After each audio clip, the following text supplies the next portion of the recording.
Hello and welcome back to another episode of the Who Asked Me podcast. It's your girl Zell. You already know.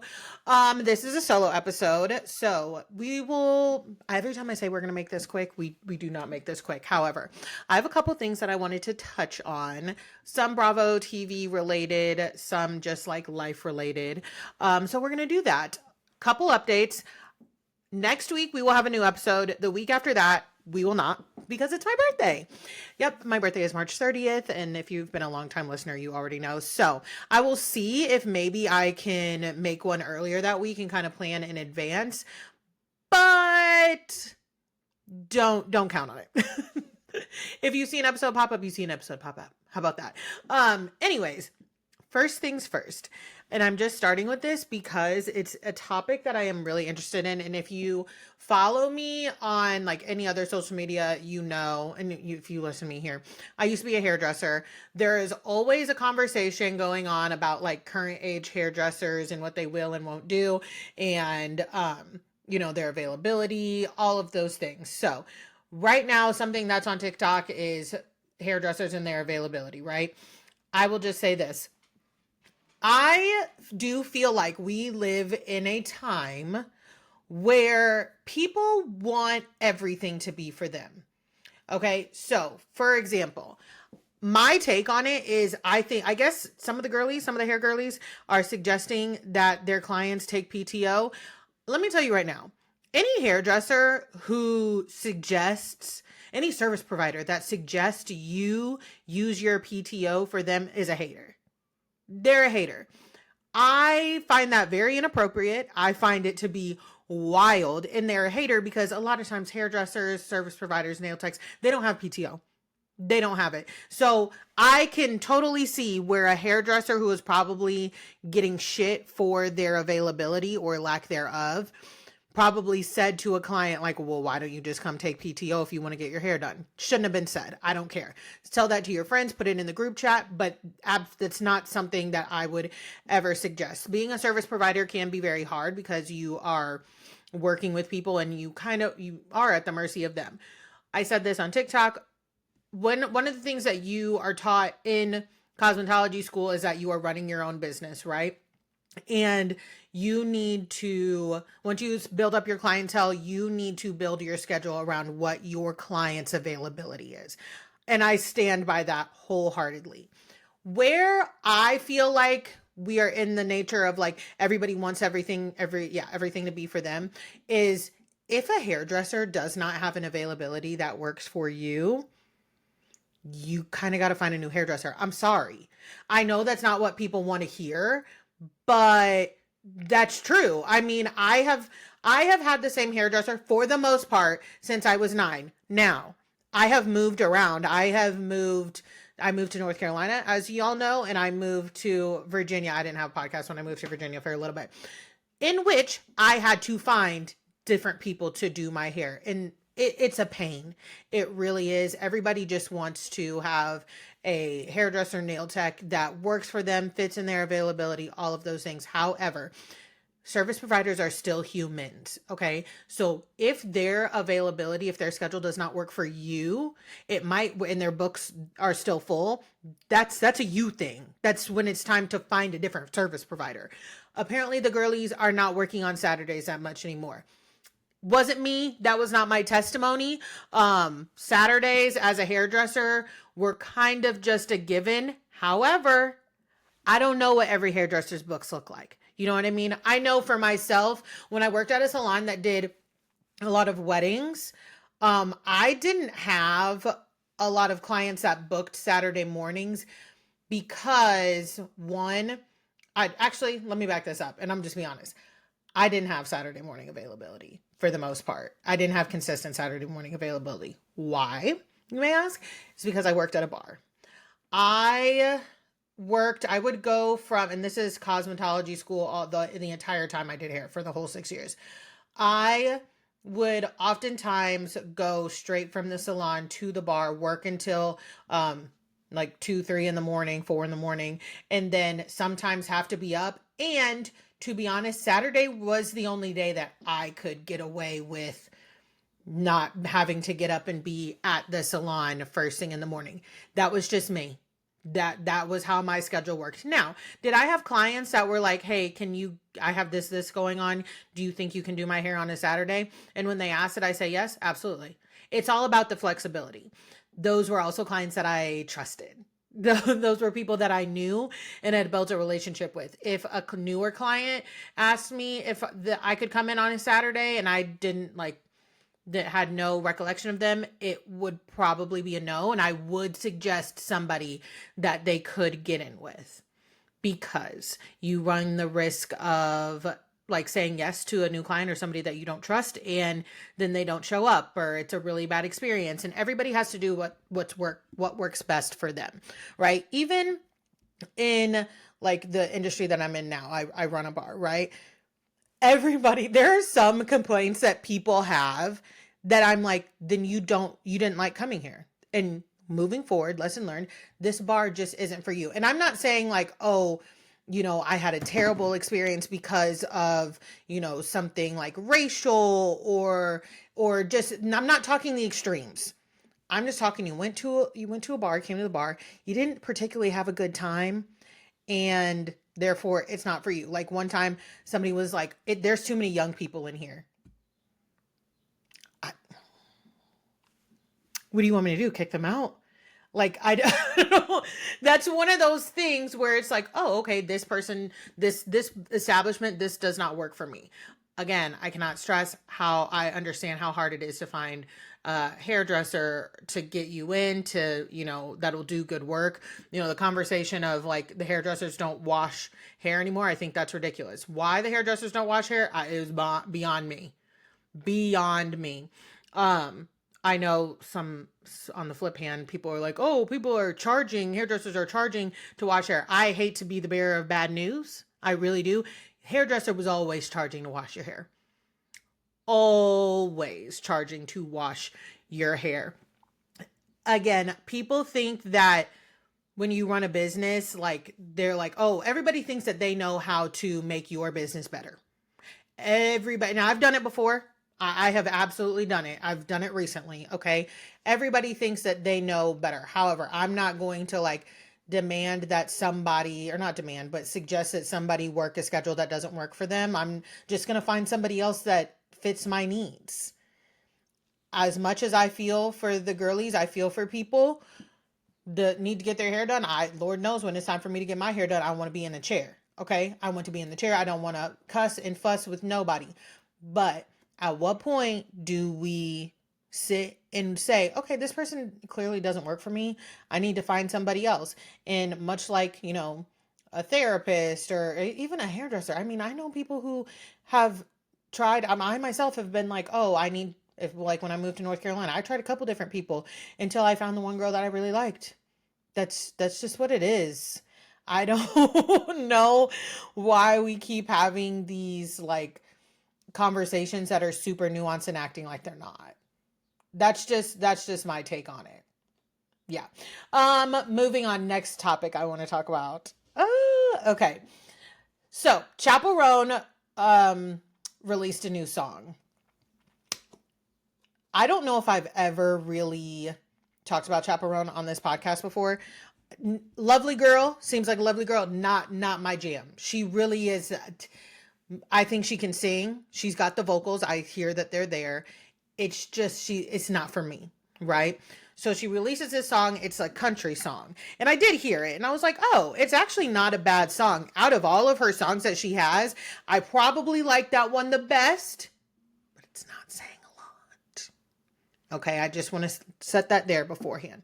So I guess while she was doing the promo or doing an interview for this song, she admitted that she drives around West Hollywood listening to Jason Aldean. So if you don't know, Jason Aldean is a very conservative country artist. He is a loud and proud Trump supporter. He is very loud and proud about him being anti-trans, anti-LGBTQIA plus community, very, very anti a lot of things that Chappell says she stands for.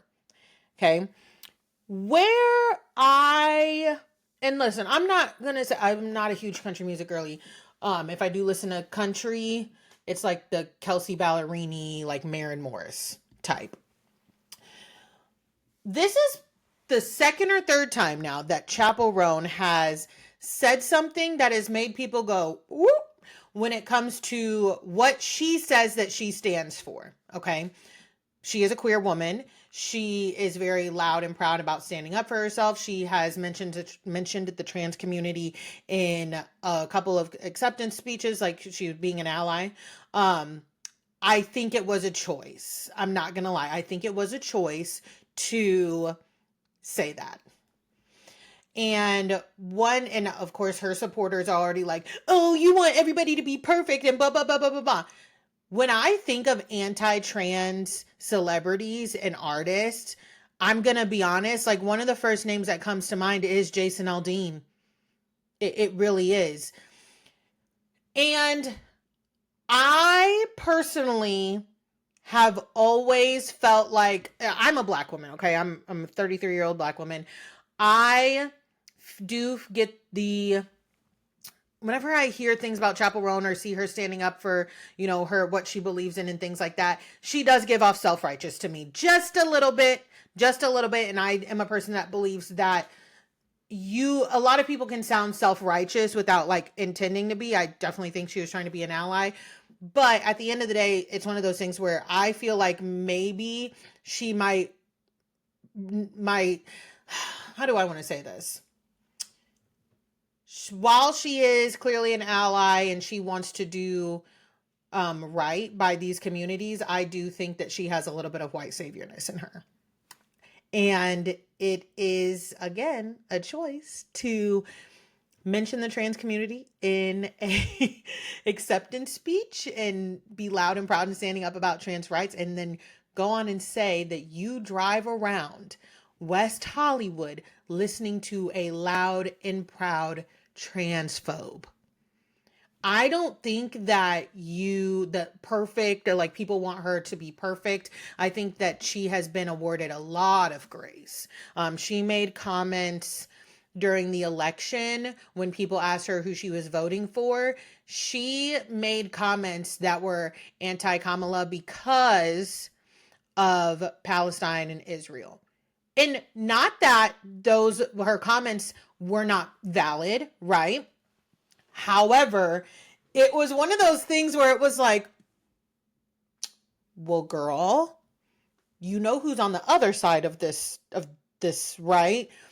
And whenever she comes out and says anything of people being like, well, hold on now a minute, Miss Mama. It's very much like, oh my God. And again, this is how she sounds to me. It's very like, oh my God, I can't say anything. Of course, I'm not like for Trump, blah, blah, blah. Like, so sue me. Like, that's just how she comes off to me.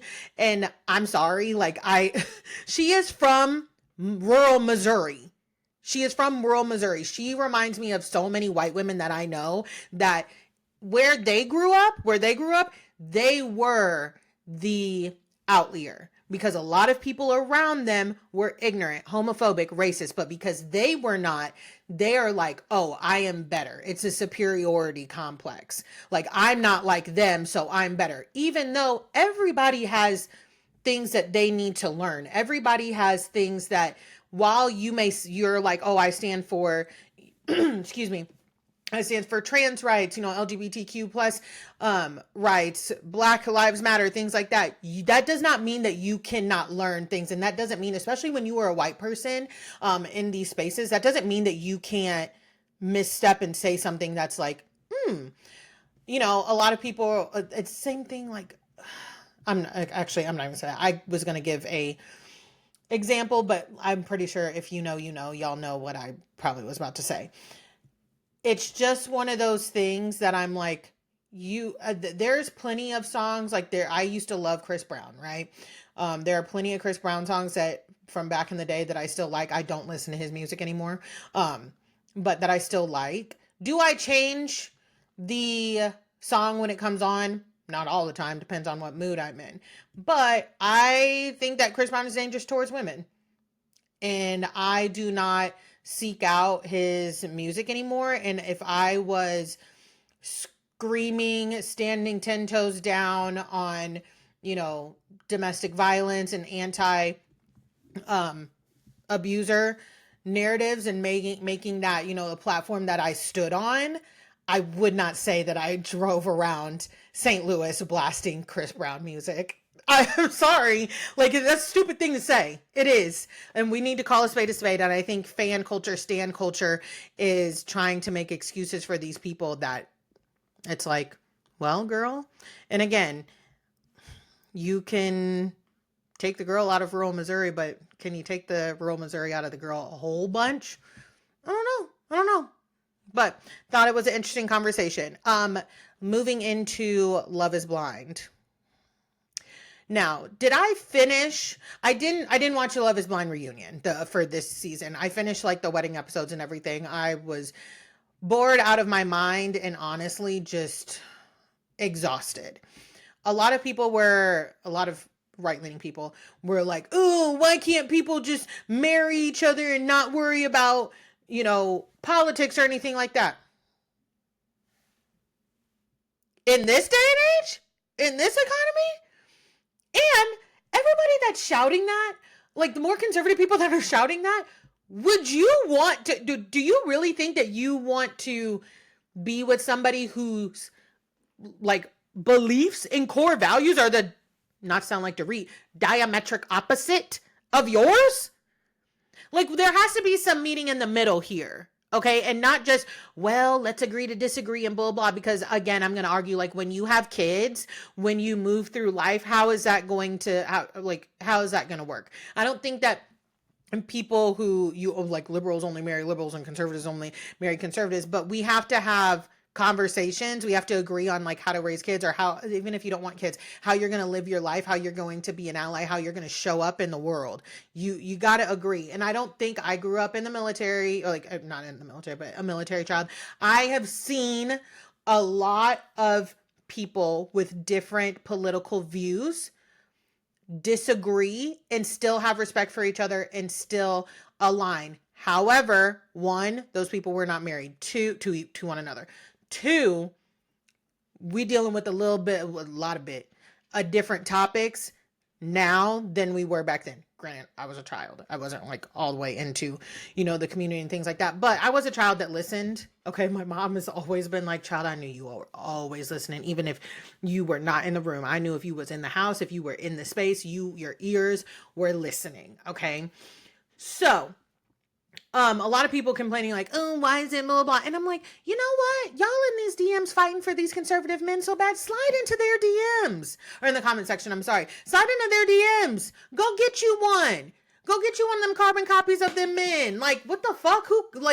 I'm not. I almost said there's been plenty of guys that I thought were great guys and the girls didn't want to be with them. I never was like, how could she not want to be with them? I quite literally never thought that about a man on Love is Blind. I quite literally have never thought that. I will never be shocked by men, even if, and let me knock on some wood because I'm not wishing this upon anybody and I'm not saying that I hope for it. But if Cameron came out, if we found out that Cameron was a dog and, wasn't treating Lauren right, I wouldn't be like, oh my God, men are going to men. Okay. People are going to people also. Like I none of that shit really shocks me. Relationships fall apart. People make mistakes. People do things. People cheat. Okay. But anyways, I'm talking about Love is Blind to get to the next part, which is Clay.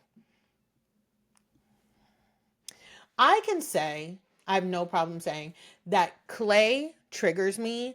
And I don't mean triggers as in like, I want to go off on him. I just like, I'm like, I rarely am going to see his side. So I'm going to admit that right now. He reminds me of so many of the black boys that I went to high school with. He reminds me of so many of the black boys that said a lot of fucking shit to me, when it came to like dating me or sleeping with me, but then like not being serious about me or calling me a hoe or anything like that. And he's just all around unserious, if I'm going to be honest. So it was announced that AD and Ollie got engaged. Ollie was from Love is Blind UK. I didn't watch that. A lot of people are like, oh, I'm worried because, on his season, I don't know anything about that man. Sorry to that man. Okay. AD seems happy. I'm happy for her. I don't care. Everybody has to be in the relationship that works for them. And it seems like this is working for them. Happy for you, babe. Mwah. Right? So people flooded Clay's comments, I guess, and were like, oh, Clay fumbled, Clay fumbled, Clay fumbled. I don't agree with people running to his comment section and talking about that, because why? He did, in my opinion, he did fumble, right? But you also, I don't think you're in a fumble anything that you're not going to treat less than. So it all worked out for the best. And any normal person would be like, oh, my ex is engaged. I'm happy for them. Like, I don't, haven't talked to them in a long time, but I see that and I'm very happy for them. Or they would say nothing. Not Clay. Not Clay, because he's not one to be thought to be any type of letdown or struggling or anything, right? So this man gets online and starts saying, how I fumble. I just bought a boat. I just bought a car that I'm about to rent out for $300 an hour. The fuck does that have to do with, what does that have to do with fumbling somebody that you were in a relationship with? And Clay, the smarts are there. He literally said, like, I'm not ready for marriage, even though he went on a show that the premise is to get married. Okay. Clay had I don't know if this woman was an IG model. I'm unfamiliar with her work. Okay. But he was lipsing and kissing all up on her on the internet. And then things went south and he started talking about her mama, or she started talking about his mama. Things went south. She started exposing all this stuff. It was really bad. So like, you absolutely should just rent out your Maseratis or G-Wagons or whatever, your boats, and just leave it at that. I have no clue what having these material items to rent out to people has to do with your ex being engaged, except for the fact that you obviously put a lot of stock into money, and that's fine. Money would solve a lot of my problems right now, right? It's fine to have multiple streams of income. I totally get that conversation. But people who think that because they have multiple streams of income, they are above, talking about how they treat people. They are above, love. They're above all of it. I don't know what to tell you. Okay. You got it, except for you got it. You clearly don't need nobody's help with nothing. All right. It's just, ugh. And then on the AD front, just moving it down a little bit, AD announced that she's going to have a podcast, or she does have a podcast, where she's talking about her experiences from what I understand. Now, listen, I am a person, and y'all know this if you listen to me, I'm a person that does not give a fuck about these people from Love is Blind after they're not on the show anymore. They are like, poof, gone. Might as well Men in Black my ass, because I forget about half of them. But if they want to have podcasts, maybe have podcasts. I don't care. Because I'm not going to listen to it. You know what I mean? I don't care. And people were like, oh, why is she having a podcast? Da, da, da. I don't know. But I have a podcast. People listen to it. At least 400 people listen to it. Within the first day. So, I mean, she was on a reality TV show. I'm sure more people listen to that. I was like, why can't the girl have a podcast? And she also, did see a clip of her talking to, see what I mean about these people leaving my mind after? It was 2 other Black women that were on the show of different seasons, but I can't remember who. And they were talking about, I think AD said something of the nature of like, I was really jealous of how many, they were on the DC, it was the DC season, I know that much, I remember that. How much like Black love y'all had on there. I felt like me and Clay really had to represent for North Carolina and blah, blah, blah, blah, blah. And AD talks about how she felt like she was ripped apart by the Black community. This is a conversation that I, again, hate to bring out that N-word, nuance, that N-word. I understand that conversations are going to be had around these shows. And you had to have known that because you went on the show in the 4th, 5th season where you saw how people talked about it. So you had to have known that. And on the same side, or on the other side, with AD, she talks about how people talked about her hair, her lashes, all of those things, her looks, right? And I can understand 120% where that felt just like a gut punch. And she says that like obviously a lot of the people who were talking about her and her looks were other Black people. I don't, I understand where it feels like, and I understand where it feels like these are supposed to be my people. What about sisterhood? What about family? What about sticking up for each other? And here y'all are taking every chance to talk about my looks and my appearance. I will say, from my perspective, and I'm not AD, so and I love to be in the comment section, I felt like people were trying to be helpful, but also I understand where once somebody has said something like over and over, it's like, I get it. Y'all see it in the comments. Everybody's talking about my leave out. I get it. You don't need to leave a comment about my leave out. There's 5 million other comments about my fucking leave out. I understand what she is saying, but at the same time, just like I kind of talked about like the whole hairdresser thing at the beginning of this, I am talking about the Black community. Why? Because that's what my For You page is. Why? Because I'm Black. I don't know what the white girls are talking about in their salons and their hair struggles with their hairdressers. I don't know about that. That's not the community in which I'm in. So I think sometimes these conversations are being had or attempted to be had, and people are really sensitive because human, I know on a very, very, very minor scale how frustrating it can be when people comment the same thing in your comment section all the time. Like even when it comes to like Bravo stuff, when people do that, I'm like, did y'all not fucking read? Like this comment has been said multiple times. I just left a comment on a video, and the creator was like, I can't explain this again, like what I'm talking about, blah, blah, blah, because I guess somebody left a comment similar to mine. Okay, so got it. I got it. It's frustrating. But at the same time, I do think that when you make content and you put in, or you are on these reality shows and you put things out, that's kind of what comes with it. Like one person's going to say something, and then especially on a show that's so watched, and then another person's going to say something. I don't want to tell anybody to grow thick skin, but we talk about within communities, we talk about what we know within our community, what's going on within our community. And if a white person would have started talking about AD's hair, lashes, anything like that, we would have been like, hold on now, you out of bounds, because what do you know about it?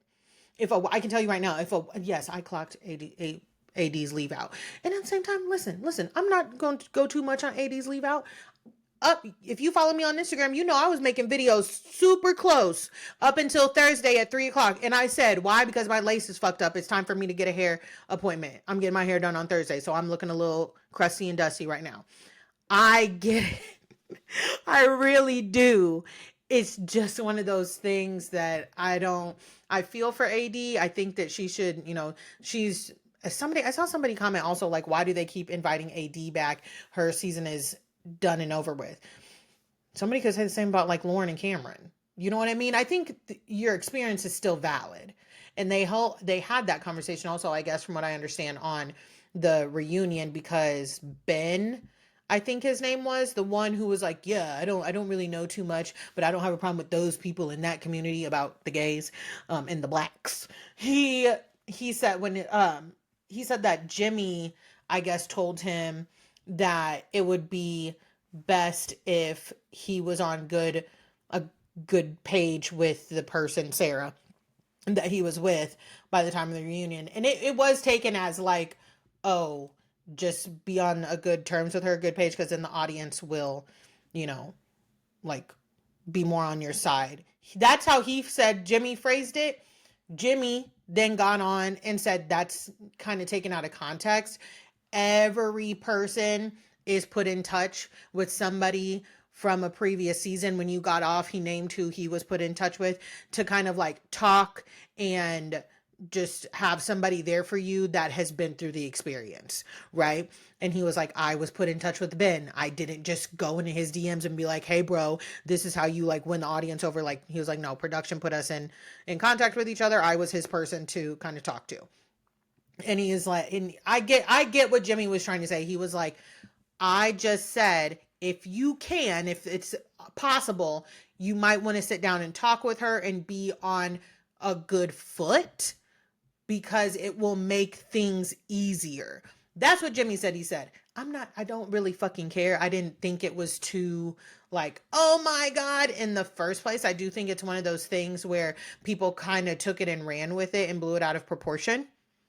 I was just like, okay. But yeah, those are Love is Blind tangents. Apparently the next season is in Denver. I don't know anybody who's going to be on the show, but I do know somebody who auditioned, and oh, let me tell you, if he would have gotten on, I would have lit his ass up. I don't want to say I can't stand him, but he has definitely irritated me a time or two. But I'm interested to see if my friends in Denver know any of the people who are going to be on the Denver season. So that'll be interesting.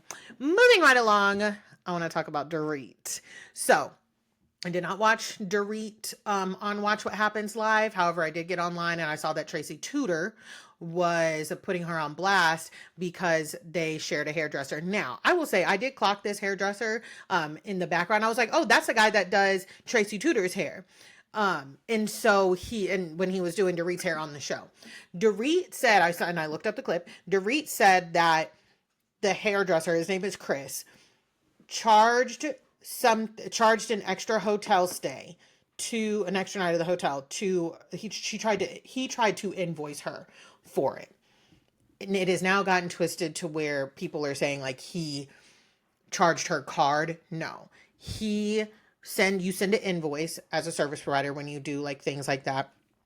And he sent the invoice, and he explained that he looked on his card and he had to put his card down for incidentals, as you do. I know, like Katie Maloney explained it one time, like when you go to Watch What Happens Live, they book your hotel, but when you get there, you have to put an in-person card down for incidentals. She had to put like a card down. So that's pretty much what happened. He got to the hotel, he filled out everything. She put the reservation, she being Dorit, put the reservation on her card. When he got there, he had to put his card down for incidentals, blah, blah, blah. Well, he looked on his card and he saw that the hold was dropped, but there was a night charged onto his card. So when he sent the invoice for the hair, the makeup, the time, the everything to her office, he added on the night that was charged to his card. And he said, hey, there was a night charged to my card. And I sent the invoice over. You said that you're supposed to be paying for my stay. I put that on there. The point of this is that he has to chase Dorit down for his money. He has to chase Dorit down for his money. She sends him to her accountant / office manager, and the invoices went unpaid until Tracy Tudor got involved. Okay. He says that once he kept hunting Dorit down for his money, that's when she said like, oh, you tried to charge me for an extra night stay at the hotel and I don't appreciate that. And he shows the text messages, babe. And I was like, oh God, Dorit, this is so embarrassing. This is embarrassing because she didn't pay for the hair. She didn't pay for the makeup. She did not pay for the services that she got. She didn't until she got called out. And it's like, Dorit, you could have kept this to yourself. You really could have. Now, maybe her accountant / office manager said that the invoices were paid. However, I feel like Dorit is having a better season than she's had in the past, right? So she's getting a little big for her britches. She really is. And she overstepped because now Tracy Tudor's calling you out. This man got your text messages on the internet, on TikTok. That's where I saw them. All of the things. And it's like, this all could have been avoided, Dorit. However, here you go. Dorit is being Dorit. And listen, this is my thing also with the Dorit of it all. There have been times when I agreed with her this season. There have been times when I didn't. When it comes to Dorit and Sutton, you cannot pay me to care enough to be on the side. I think Dorit and Sutton both have a victim complex. They think that they are like, whoa, it's me. Everyone's picking on me, da-da-da, doo-dee-doo, blah, blah, blah. It's not there. They both can be very nasty with their words. They both can be very condescending. Dorit is a little bit sneakier about it because we all know that Sutton is a little bit socially awkward. right? So that's where she gets her there. I wasn't up in arms about the you need to pick on somebody whose wallet fits, because I do wish that Sutton would have delivered the line a little bit smoother. I do. I wish it would have been quick. Like, girl, pick on somebody whose wallet fits, and then she took a bite of cantaloupe or caviar and flipped her caftan. Smoothness in the delivery of the lines. But instead, we got, you need to pick on somebody whose wallet fits. It was very Sutton, but okay, whatever. That's why we watch these shows. People who are so mad about it and who are like, oh my God, I can't believe she said it. Somebody was like, y'all understand that Sutton is calling us poor too. I am poor compared to Sutton. I am. What it's one of those things where I want people to decide. We have these conversations of like, where's the wealth? Where's the wealth in this franchise? Blah, blah, blah, blah, blah. But then when somebody calls somebody poor in a group of rich women, they're like, oh my God, she called me poor. Sutton don't know I exist. She didn't call me poor. Okay. But again, compared to Sutton, I can't pick up a bill if I'm with Sutton, and I'm not going to. Okay. The last thing that I want to touch on is Married to Medicine. I haven't made a Married to Medicine review in the past couple of weeks, just because when it comes to Married to Medicine, that is one of those conversations when it comes to T, Greg, and Quad that it really starts to irritate me when people want to be on the side of Greg. Not so much T, but Greg, because they just don't like Quad. People are like, oh, y'all forget that Quad was arrested too for domestic violence. He hit her, and yeah, she fought back. She fought back. If anybody who sees how Greg has behaved with this whole King thing, and even like being around Quad again, if you think that man is in his right mind, if you think that he is correct, you simply hate women and you hate Quad, and you need to fix that within yourself. Okay. I'm not saying that Quad has never done anything wrong. I'm not saying that Quad is not dramatic, because Lord knows she is. And I'm not saying that Quad has never irritated me, but it is actually psychotic. And yes, doctors can be psychotic. Mental health doctors can be psychotic. To claim that you don't want to be around your ex and then go back to the very place that you know that they are. I don't care if Greg is the medicine and Quad is no longer married to medicine. I don't care. I don't care. I don't care. I don't care. I don't care. I don't care. She stayed on the show. He did not. Had he stayed on the show and they both never left, we'd be having a different conversation about him being there and being in close proximity. He left the show. People saying, oh, well, he still hung out with the friend group. Not with Quad. People saying, oh, Quad only hangs out with them to film with them. A lot of people do. A lot of reality TV stars do that. It's okay. It is fucking okay. The whole conversation of why Greg should be there and T should be there. And listen, I have gotten to the point with Sweet Tea to where she is clearly loyal. She is clearly trying to stick beside her man, and she married him. So you should try. Okay. I can't fault her for that. And I do think that she sees, actually, I know she sees, she said last season, her first season, that she can see what Quad was talking about with Greg a little bit. We had that scene a couple weeks ago where he literally sat there and told her, you making me mad, you deciding to make me mad, and then you not gonna like my reaction. A grown man, a grown person in general. And I make jokes all the time that I'm like, well, you decided to make me mad. That's a joke. That's a joke. I'm not going to be abusive to somebody. Like, at what point do we walk away? Again, at what point do you say, I chose to come back to the very place that I knew my ex was going to be at? It's not like they showed up to the same gala together, okay, in the Atlanta metropolitan area. He chose to be in close quarters with his ex-wife, with his new wife. I don't feel bad for the man. I don't feel bad for him whatsoever. Won't, okay? Him nor his Mini Cooper. What else? I think we're going to go ahead and end it there. 38 minutes. That's not bad. Y'all already know, follow me over on socials, Who Asked Me Podcast, Instagram, Who Asked Zell for my personal Instagram. If you're watching me on YouTube, please don't forget to subscribe, like, comment for more. The podcast will have video podcasts every week moving forward. And then if you're listening to me, especially on Apple Podcasts, please do not forget to give me a rating and review if you like what you hear. If you don't like what you hear, please never listen to this podcast again. I wish I was going to say I'm kidding, but I'm not. I will talk to y'all next week. Thank you so much.